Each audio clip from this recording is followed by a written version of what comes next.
아, 이동영 사건. 이동영이 검찰에 비공개 소환이 한 번 됐는데 거기서 불었답니다. 아, 거기서 다스는 작은아버지 거예요. 저기 팟캐스트 하는 이동영 아니죠? 네. 이명박 조카 이동영. 사실은 검찰은 이제 이런 거야. 불러서 물어볼 말은 다 정리됐어. 네. 우리가 방송하려고 그러면 특히 인터뷰하려고 그러면 인터뷰 질문지 만들잖아요. 근데 우리 같은 경우는 이제 방송을 막 급하게 하다 보면 질문지가 없이 인터뷰하는 경우도 간혹은 있습니다. 네.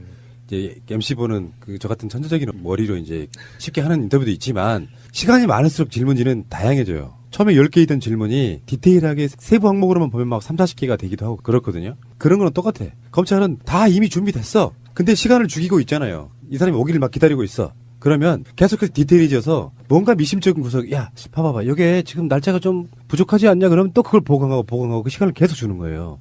그러니까 구속영장 청구에 있어가지고 검찰이 완벽하게 준비를 해놓으면 이명박은 빠져나갈 공간이 없는데 여러 가지 쉴드로 구속영장이 청구가 기각됐을 때 오는 파장이 있단 말이야. 그러니까 최대한 빨리 가는 게 훨씬 더 좋을 뻔했다고. 역으로 말하면.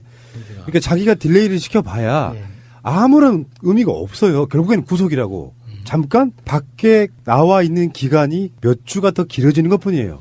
그러니까 내가 범죄자인 이명박이라면 검찰이 준비되기 전에 나를 잡아가 주세요 해야 되는 거예요. 그러니까 제가 경찰이나 검찰에서 수사를 받아보면서 느꼈던 것 중에 하나가 이 실체적 진실이라는 표현을 많이 쓰잖아요. 수사하시는 분들이.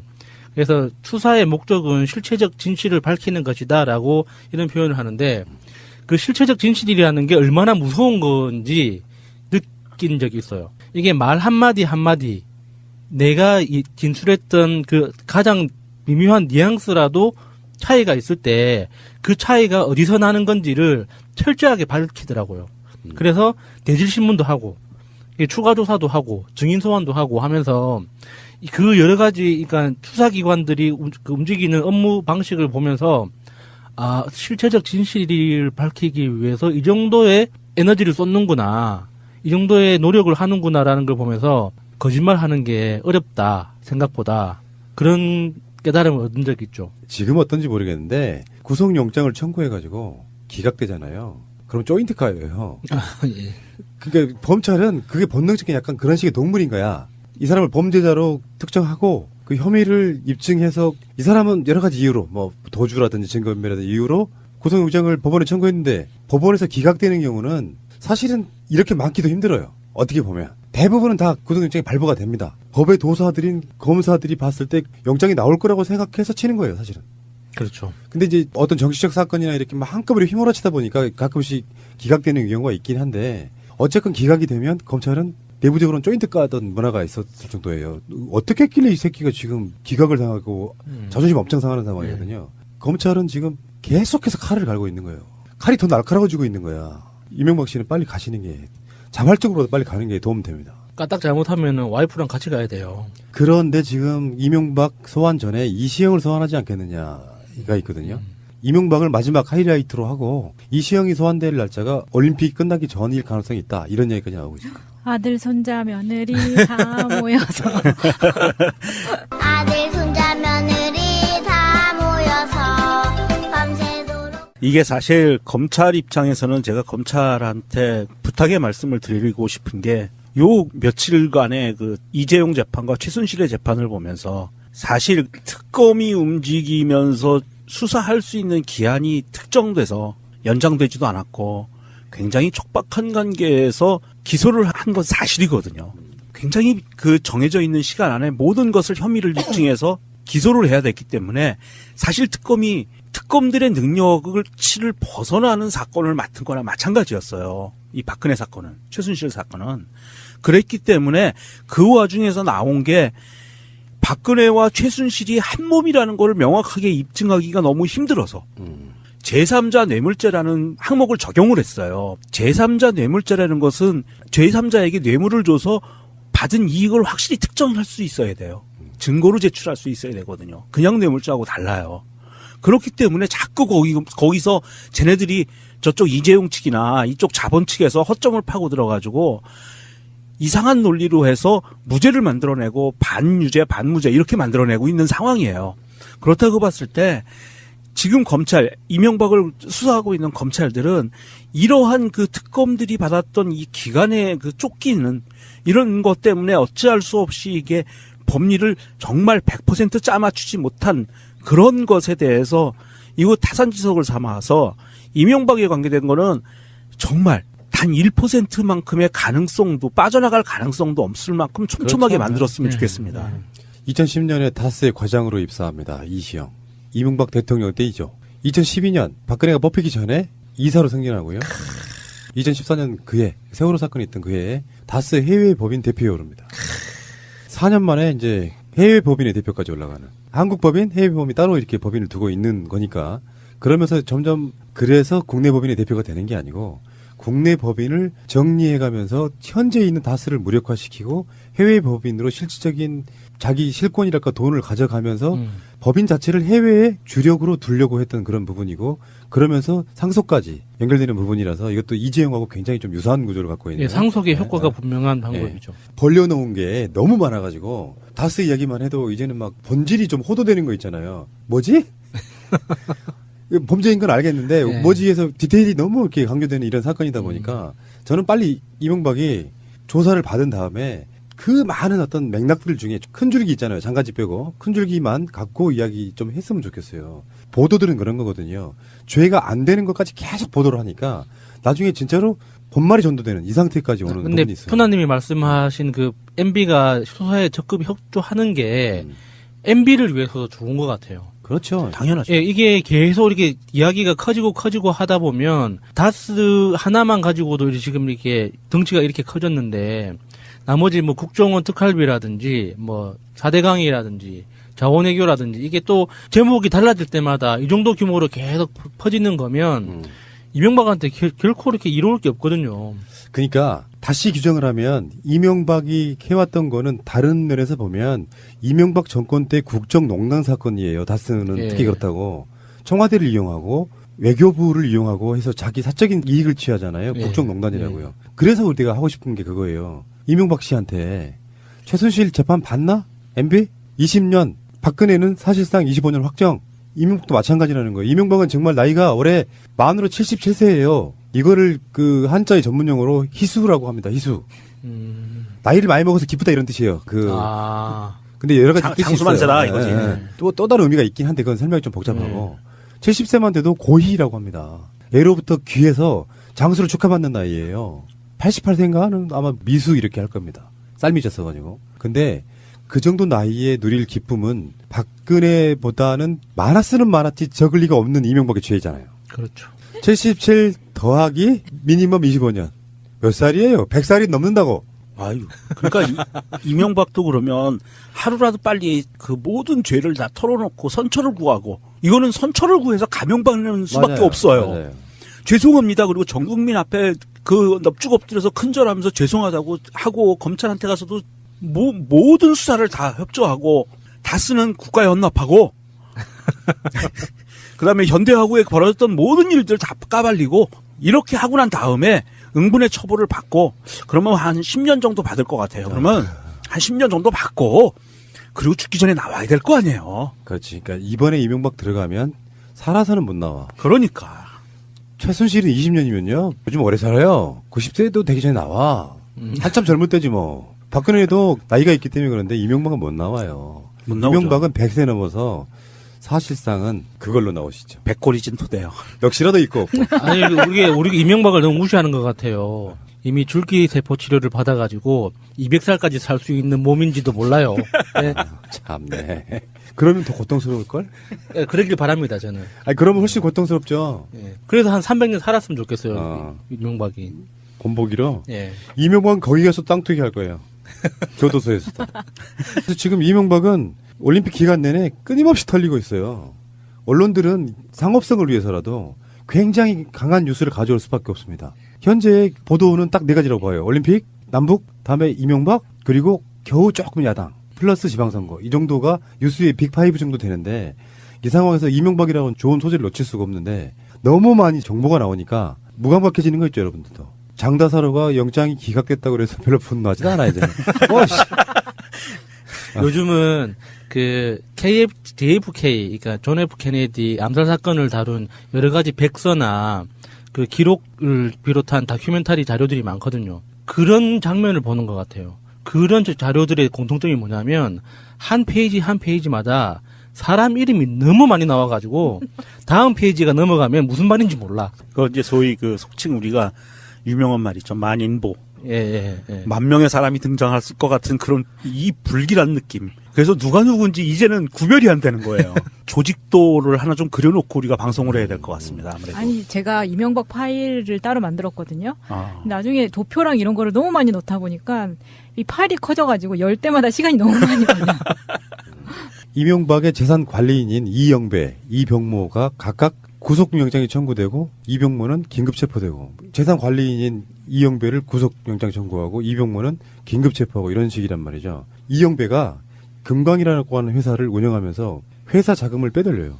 그래서 이걸 비자금으로 조성하고 금강 자체도 협력사가 아니라 이명박 회사인 거예요. 계열사죠. 네. 명의를 다른 사람으로 해놓으니까 협력사를 통해 가지고 쉽죠. 간단히 말하면 이렇게 된 거지. 협력사에서 내가 우리 납품하는 물건 있잖아요. 그게 원래는 10억짜리인데 결제해 줄 때 한 50억 결제하면서 나머지 40억을 비자금으로 조성하는 그런 방식이거든요. 네. 그거는 협력사라고 하는 게 사실상 없어요. 다 관계사이고 관계자들인데 법적인 걸 피하기 위해서 세금 같은 걸 피하기 위해서 다 협력사로 만드는 그런 방식인 거예요. 맞아요. 지금 금강 같은 경우에는 MB의 숨은 사금고라고 불리우는데 이 회사가 지금은 권영미 씨가 64%의 지분을 갖고 있고 이영배 이 사람이 대표임에도 불구하고 16%밖에 안 가지고 있는 거거든요. 근데 2006년에 매출을 보면은 360억 원이었는데 2007년에 510억 원으로 갑자기 뜁니다. 근데 이 대부분의 매출이 다스에서 발생을 하는 거고요. 이명박 정부 말에는 1,000억 원 가까이 매출이 뛰는 거예요. 그런데 MB 퇴임 직후에 2013년에 내부 전산망을 모두 교체하고 임직원 컴퓨터를 다 파기하고 그리고 회계상 다스는 더 나올 게 없다면서 중요 자료를 대부분 금강에 넘기죠. 그런 회사인 거예요, 금강. 그러면은 그 권영미 씨, 그러니까 돌아가신 MB의 처남이라는 김재정 씨의 아내인 권영미 씨가 금강의 지분 64%를 가지고 있다는데 권영미 씨는 그 사실을 알고 있을까요? 이번에 얼마 전에 1월 달에 검찰에 2번 소환돼서 가서 조사받았거든요. 예. 그때 알았을 거예요.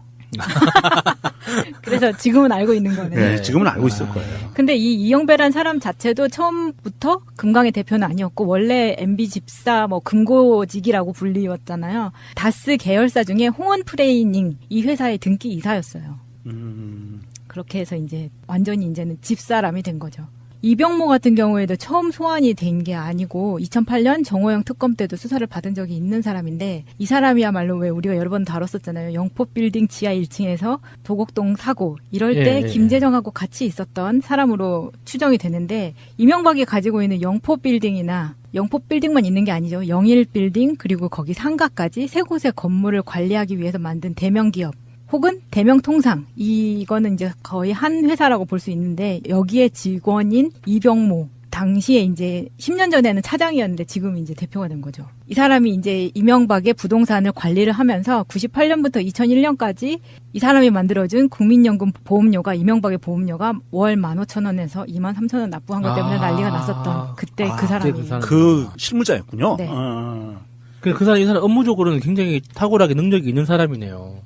그 정도의 처리 능력이 있는 것 보면. 그러면 이 이병모 이 사람은 지금 MB의 그 입출금 자료를 파기하다가 걸렸거든요. 근데 그게 또 되게 신기하지 않아요? 그 파기를 하고 있는 동안에 잡힌 거잖아요. 그렇죠. 파기하고 있는 동안에 들이닥쳤고 그리고 본인이 파기 중이었어요. 로 실토를 했어요. 그래서 긴급 체포가 된 거거든요. 이거 제가 보기에는 파기를 시도는 한 것 같아요. 그러면서 겁나서 자백을 한 것 같아요, 검찰에다가. 그걸 어떻게 아냐고. 그러니까 누군가 제보하지 않으면 모르는 거기 때문에. 본인이 제보했나? 그러니까 본인이 제보하고 이 심경의 변화를 일으켰다고 하거든요. 지난 조사 이후에 지금 이명박에 관계된 사람들이 계속 구속되고 하는 상황들을 보고 이제 겁이 난 거예요, 이 사람은. 그렇다고 이명박이 지켜줄 것 같지도 않고. 그렇죠. 그러니까 겁이 나니까 아마도 심경의 변화를 일으켜서 자백을 했다라고 얘기를 하는데 그 자백하기 이전에 미리 언지를 준 게 본인 아닌가 하는 추측도 가능하고요. 예.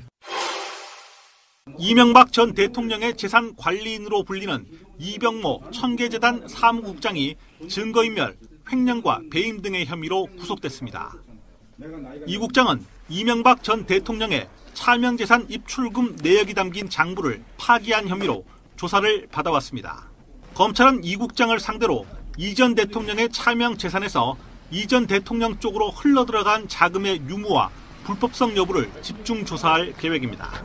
앞서 이 국장은 검찰 조사에서 이 전 대통령의 처남인 고 김재정 씨 일가의 다스 지분 등 재산의 상당 부분이 차명으로 관리됐고 실제로는 제3자의 것이라고 진술한 것으로 전해졌습니다. 검찰은 이 국장이 말한 제3자가 이 전 대통령을 의미하는 것으로 보고 있습니다. 앞서 검찰은 다스의 최대 주주인 이 전 대통령 큰형 이상은 씨의 아들 동영 씨로부터도 아버지의 다스 지분이 이 전 대통령의 것으로 알고 있다는 취지의 진술을 확보했습니다. 이런 진술이 사실이라면 이 전 대통령은 이상은 회장의 지분 47%와 김재정 씨 일가 지분 23%를 실소유한 다스의 최대 주주로 볼 수 있습니다. 검찰은 이들의 진술을 뒷받침할 만한 물증 확보에 주력하고 있습니다. 다스 실소유주 의혹을 풀 수 있는 열쇠로 평가받는 이병모 국장이 구속되면서 검찰 수사는 더욱 속도를 낼 것으로 보입니다. 근데 그 정도 나이에 누릴 기쁨은 박근혜보다는 많았으면 많았지 적을 리가 없는 이명박의 죄잖아요. 그렇죠. 77 더하기 미니멈 25년. 몇 살이에요? 100살이 넘는다고. 아유, 그러니까 이명박도 그러면 하루라도 빨리 그 모든 죄를 다 털어놓고 선처를 구하고 이거는 선처를 구해서 감형받는 수밖에 맞아요. 없어요. 맞아요. 죄송합니다. 그리고 전 국민 앞에 그 넙죽 엎드려서 큰절하면서 죄송하다고 하고 검찰한테 가서도 모든 수사를 다 협조하고 다스는 국가에 헌납하고 그다음에 현대화구에 벌어졌던 모든 일들 다 까발리고 이렇게 하고 난 다음에 응분의 처벌을 받고 그러면 한 10년 정도 받을 것 같아요. 그러면 한 10년 정도 받고 그리고 죽기 전에 나와야 될 거 아니에요. 그렇지. 그러니까 이번에 이명박 들어가면 살아서는 못 나와. 그러니까. 최순실은 20년이면요. 요즘 오래 살아요. 90세도 되기 전에 나와. 한참 젊을 때지 뭐. 박근혜도 나이가 있기 때문에 그런데 이명박은 못 나와요. 못 나오죠. 이명박은 100세 넘어서 사실상은 그걸로 나오시죠. 백골이진 토대요. 넋이라도 있고 없고. 아니, 우리 이명박을 너무 무시하는 것 같아요. 이미 줄기세포 치료를 받아가지고 200살까지 살 수 있는 몸인지도 몰라요. 네. 참네. 그러면 더 고통스러울걸? 네, 그러길 바랍니다, 저는. 아니, 그러면 훨씬 고통스럽죠. 네. 그래서 한 300년 살았으면 좋겠어요, 이명박이. 본보기로? 예. 이명박은 거기 가서 땅 투기 할 거예요. 교도소에서도. 그래서 지금 이명박은 올림픽 기간 내내 끊임없이 털리고 있어요.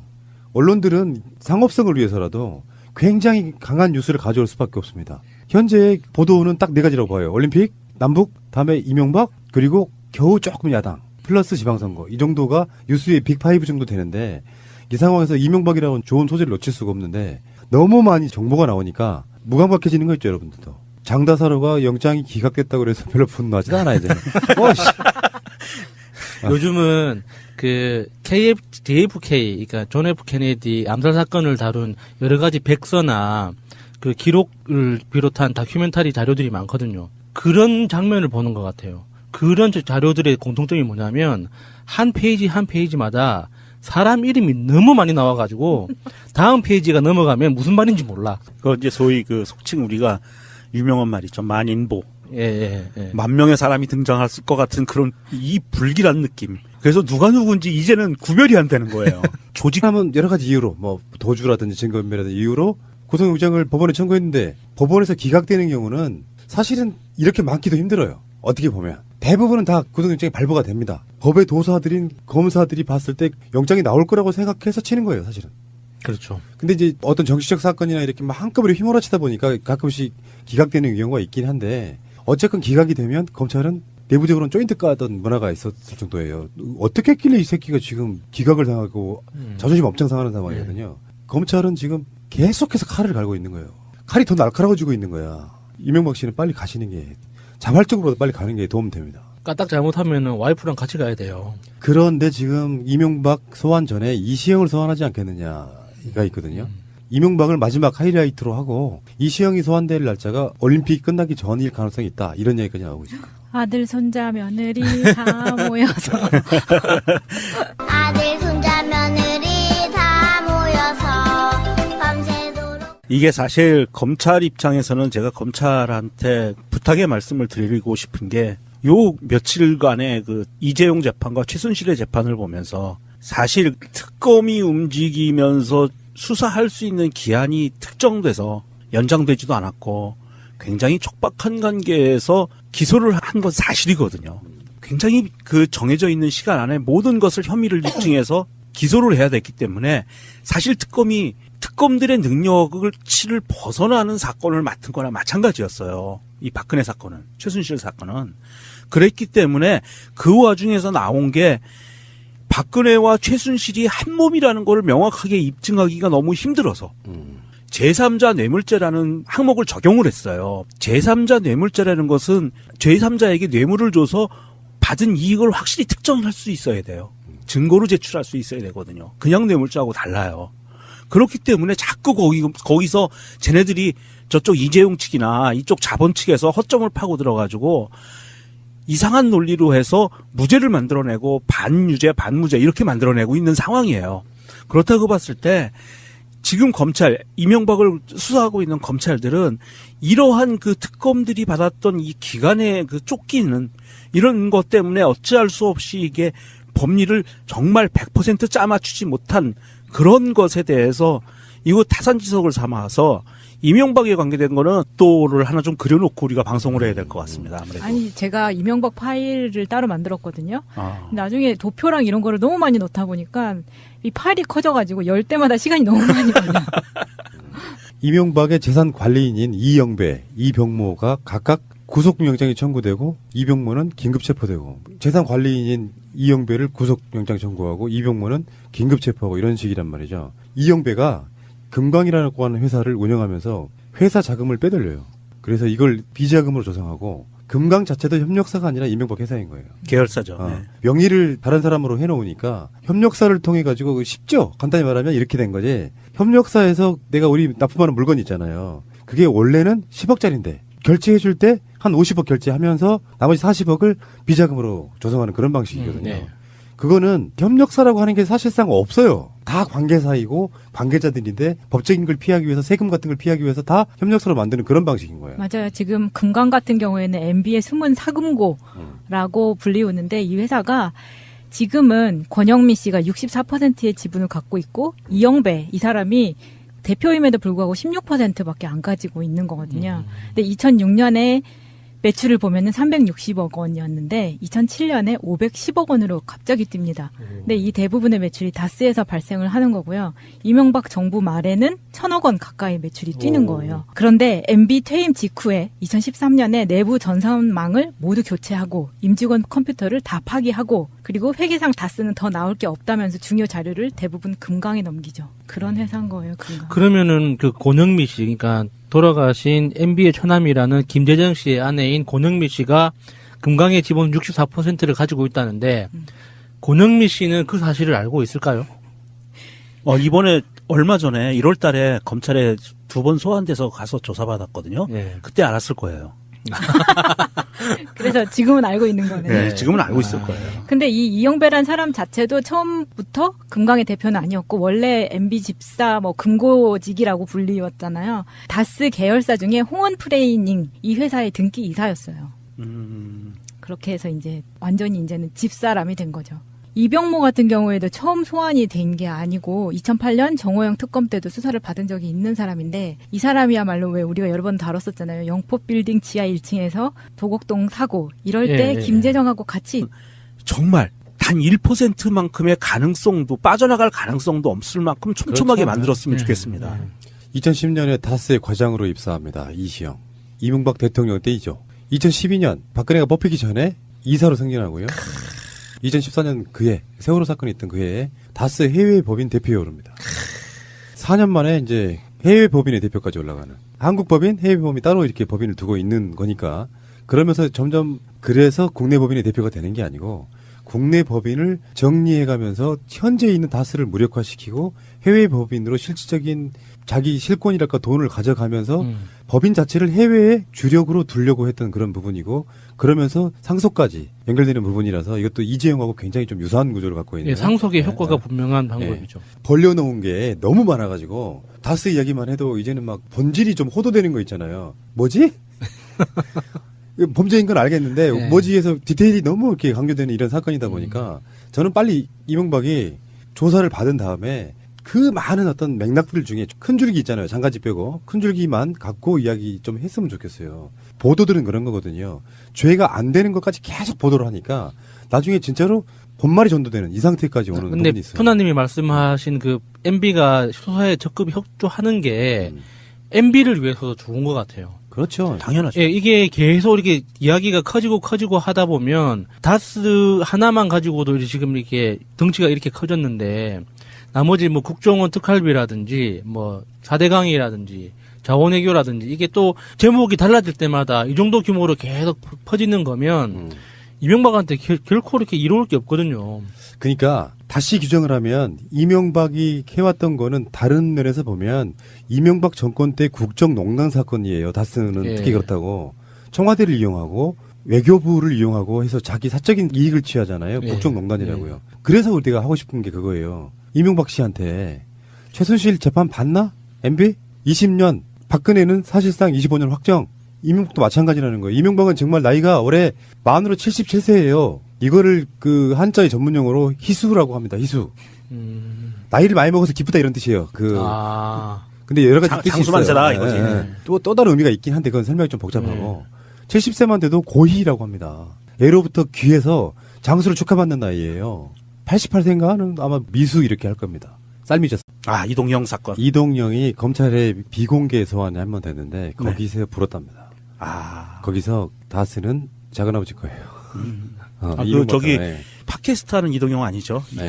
이명박 조카 이동영. 사실은 검찰은 이제 이런 거야. 불러서 물어볼 말은 다 정리됐어. 네. 우리가 방송하려고 그러면 특히 인터뷰하려고 그러면 인터뷰 질문지 만들잖아요. 근데 우리 같은 경우는 이제 방송을 막 급하게 하다 보면 질문지가 없이 인터뷰하는 경우도 간혹은 있습니다. 이제 MC 보는 그 저 같은 천재적인 머리로 이제 쉽게 하는 인터뷰도 있지만 시간이 많을수록 질문지는 다양해져요. 처음에 10개이던 질문이 디테일하게 세부 항목으로만 보면 막 3, 40개가 되기도 하고 그렇거든요. 그런 거는 똑같아. 검찰은 다 이미 준비됐어. 근데 시간을 죽이고 있잖아요. 이 사람이 오기를 막 기다리고 있어. 그러면 계속해서 디테일해져서 뭔가 미심쩍은 구석, 야, 봐봐봐. 여기에 지금 날짜가 좀 부족하지 않냐? 그러면 또 그걸 보강하고 그 시간을 계속 주는 거예요. 그러니까 구속영장 청구에 있어가지고 검찰이 완벽하게 준비를 해놓으면 이명박은 빠져나갈 공간이 없는데 여러 가지 쉴드로 구속영장이 청구가 기각됐을 때 보는 파장이 있단 말이야. 그러니까 최대한 빨리 가는 게 훨씬 더 좋을 뻔했다고. 역으로 말하면. 그러니까 자기가 딜레이를 시켜봐야 아무런 의미가 없어요. 결국에는 구속이라고. 잠깐 밖에 나와 있는 기간이 몇 주가 더 길어지는 것뿐이에요. 그러니까 내가 범죄자인 이명박이라면 검찰이 준비되기 전에 나를 잡아가 주세요 해야 되는 거예요. 그러니까 제가 경찰이나 검찰에서 수사를 받아보면서 느꼈던 것 중에 하나가 이 실체적 진실이라는 표현을 많이 쓰잖아요. 수사하시는 분들이. 그래서 수사의 목적은 실체적 진실을 밝히는 것이다라고 이런 표현을 하는데 그 실체적 진실이라는 게 얼마나 무서운 건지 느낀 적이 있어요. 이게 말 한마디 한마디 내가 진술했던 그 가장 미묘한 뉘앙스라도 차이가 있을 때 그 차이가 어디서 나는 건지를 철저하게 밝히더라고요. 그래서 대질신문도 하고 추가 조사도 하고 증인 소환도 하고 하면서 그 여러 가지 그러니까 수사기관들이 움직이는 업무 방식을 보면서 아 실체적 진실을 밝히기 위해서 이 정도의 에너지를 쏟는구나, 이 정도의 노력을 하는구나라는 걸 보면서 거짓말하는 게 어렵다 생각보다 그런 깨달음을 얻은 적이 있죠. 지금 어떤지 모르겠는데 구속영장을 청구해가지고 기각되잖아요. 그럼 조인트 가요예요. 예. 그러니까 검찰은 그게 본능적인 약간 그런 식의 동물인 거야. 이 사람을 범죄자로 특정하고 그 혐의를 입증해서 이 사람